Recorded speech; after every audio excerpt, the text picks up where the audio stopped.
Coming up next on the Jeff Crilley Show, she got her start in the wine business and now she's passing her wisdom on to others. Her journey just ahead.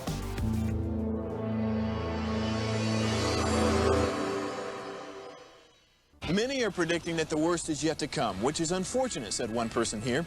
Until now, they've enjoyed the reputation of being the nation's icebox. Watched a burglar in his home this morning by webcam. As a journalist of over 25 years, stories are what make my world turn. Reporting live from the Dallas newsroom tonight, Jeff Crilley, Fox 4 News. But in 2008, I took the jump from my familiar life and started a PR firm from my home. We're talking about anyone with a camcorder like the one I'm using becomes a television network. We started slowly growing the company, and we now have over 100 clients, and we've branched into the world of live digital broadcasting. I now own 8 different TV studios and have a huge team, and the stories that I now get to share are sometimes the most important of my life.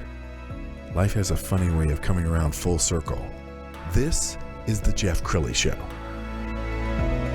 I got to tell you, I think DFW is the home of all coaches. Every time I go to a networking group, it seems like every other person is a coach. But when I start talking to them about their journey, they confess that they never actually ran a business. And that bothers me. That's why I invited Meghan Watkins on the show today. She is a partner with CEO Coaching International. Thanks for coming on the show. Thanks so much for having me, Jeff. It's a pleasure. Well, and I'm sure you run into coaches who are like that. I mean, they read a lot of books on leadership, but having skin in the game, actually being in the business, makes a big difference. Absolutely. When you've had a chance to be in the arena and you have all the scars to prove it, you certainly look at things from a different perspective. Okay, let's start with your journey in the spirits industry. How long ago was that? I got my start about 22 years ago in the wine business, wine and spirits industry, and really worked on building up medium-sized wineries and being able to help them go to market and really tell their story out in the market and help them build their brands. So now as you're coaching, when you're dealing with a CEO or a C-suite that is struggling with sales or any facet of the business, you really kind of know it from top to bottom, don't you? Yeah, it's really a holistic approach to really understand where is the bottleneck coming from that we can work together on to be able to pull certain levers to be able to build up their business and scale their business depending upon really where they want to go. Okay, I want to talk about one of your businesses, Victory Wine Group. We've got some video that we pulled off of Facebook because you guys had a very rapid growth. 5 years just from kind of nothing to an industry leader, didn't you? Yeah, it was a hockey stick of growth for sure. And what were some of the secrets to your success?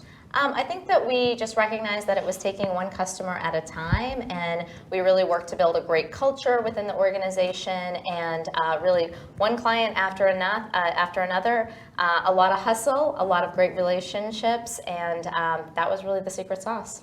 So tell me some of the challenges that you're seeing when you're coaching other entrepreneurs. What are some frequent things that you hear from them? Often it is a bottleneck with the sales and the marketing side, and how do I be able to grow, and how can I expand my reach and my client base, and really understanding how can they 5x or 10x their business, especially if they're starting and they're a sub $10 million company and they really want to be able to grow. And so just really working together to understand exactly what their end goal is and then working backwards. A lot of times we spend a lot of time working together on the organizational development. I'm a big fan of behavioral profiling, and so we will utilize tools like that to help them build out a team that really speaks to the different roles that they're looking for. And so, for instance, a salesperson is going to be somebody that's going to have a lot of desire to win and typically very competitive, often has a bit of sense of urgency. And then when we're looking for finance people, we're looking for people that are going to be a little bit more better analyzers, a little bit more attention to detail. And so we use those types of tools to help provide the resources that are required to be able to grow the business. It really comes down to allocation of finite resources, and so we're looking at, should we be investing more in marketing? Where can we pull back to increase profitability? How can we continue to train and develop the team and build that culture? Now, as a CEO myself, I know that many CEOs have a fragile ego, and it takes a certain talent to be able to come into an organization and help them improve without hurting egos. Of course, yes. I mean, we kind of joke that we come in as a co-CEO that doesn't take equity, but it is understanding that as the CEO, this is your show, and it's. But often you have blind spots that sometimes we don't even want to, maybe are self-aware of and want to acknowledge. But as a coach, we come in and we have a chance to really shed those to light and then provide a level of accountability so that the actions that need to take place in the time period that they need to take place are actually being done. And it's just having that extra level of accountability that helps. All great professionals, whether they're in the sports world or in the acting world, really in any arena, as you mentioned, there's a coach for anybody. Hire great coaches because it increases their performance. Yes, and as I was doing homework for this show, I found a great video that she produced just a short time ago. Let's go ahead and roll that. Good morning. My name is Meghan Watkins, and I am a coach with CEO Coaching International. And today we're going to talk about some sales strategies. My secret sauce is focusing on hustle and relationships, out-hustling the competition and developing strong and long-lasting relationships with your colleagues, with your strategic partners, with your vendors, and most importantly, with your customers.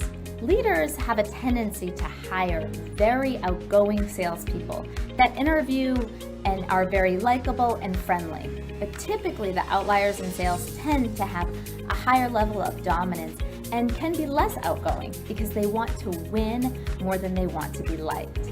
Looking for qualities such as being active in sports, showcasing a competitive spirit, can be a great indicator of somebody who will be successful in sales. Accountability. What gets measured gets improved. Accountability needs to be practiced daily, weekly, monthly, and annual on a regular routine with management all the way down to your account executives to ensure that goals are being achieved. And if anything is getting in the way, the sooner you can address it, the more likely that you can overcorrect and be able to get back on track. That was brilliant. Megan, how does somebody know when they need somebody like you? Well, I think really any CEO that feels like they are at a position where they maybe feel a little stuck and are looking to be able to break that and be able to have a chance to push the limits of their performance, a coach can come in and be able to assist with that. All right, tell me your secret sauce. How do you, I can sense that you're very charismatic, and I think you can go into an organization and build rapport pretty easily. And not all coaches can do that. I mean, some people, the narrative that they're running in their head is, oh, this person's going to be like Dr. Phil, and they're going to beat me up and tell me how dumb I am. But that's not your style. No, absolutely not. It's a very collaborative approach. It ends up being a pretty intimate relationship between the CEO and the coach, because we spend so much time together and really have a chance to understand the inner workings of their business and get to know their team. I had dinner with one of my clients last week and his 2 children and his wife, and so you really build a strong bond because you're there to be side by side with them to work together on really achieving great success and be able to celebrate that at certain milestones down the road. Let's talk about generations in the workplace and quiet quitting, because it seems to be all over the news. Oh, yeah. That some people don't want to go into work, they want to work from home. There are some challenges that CEOs are facing these days, aren't there? Absolutely. There certainly was accelerated by COVID, the desire to want to be able to have that autonomy. And the reality is what one employee might want and another employee want are going to be a little bit different. And that is a big challenge for a CEO. They want to have some processes and systems in place that are applicable to the entire staff. And so how do we overcome that? Well, what seems to work the best, generally speaking, is a real hybrid approach, where there is the ability for the team to come together and have that FaceTime with each other and be able to form those bonds, the water cooler talk, but also have the ability to have that flexibility a couple days a week where they aren't constrained with, getting in the car, being able to spend time commuting to work and have that flexibility with their home life. And that seems to work really, really well. It comes down to a lot of trust between the CEO and their team, and being able to recognize that we need to give people give them clear expectations of their roles, and then trust that they're going to be able to get those accomplished, whether they're in the office or they're getting that work accomplished at home. Clear and concise KPI accountability metrics are really important, and really are the lever that the CEO can pull to make sure that performance is being measured. Let's give a shout out to CEO Coaching International. Mark Moses started this, and when you go on the website, there is just a dream team. And so when you joined, you had to be proud to be a part of such a vibrant organization. Very, very proud. It is an exceptional group of coaches with a vast experience in all different industries, from small startups all the way up to multinational billion-dollar organizations. I'm very proud to get to work alongside all of them, and we all work very collaboratively together as well, because we do bring so many different experiences that can apply to our clients. Okay, we are going to end with the website, which is CEO Coaching International. Thank you so much for coming on the show. Jeff, it was such a pleasure. Thanks for having me. And that's it for now. We'll see you next time.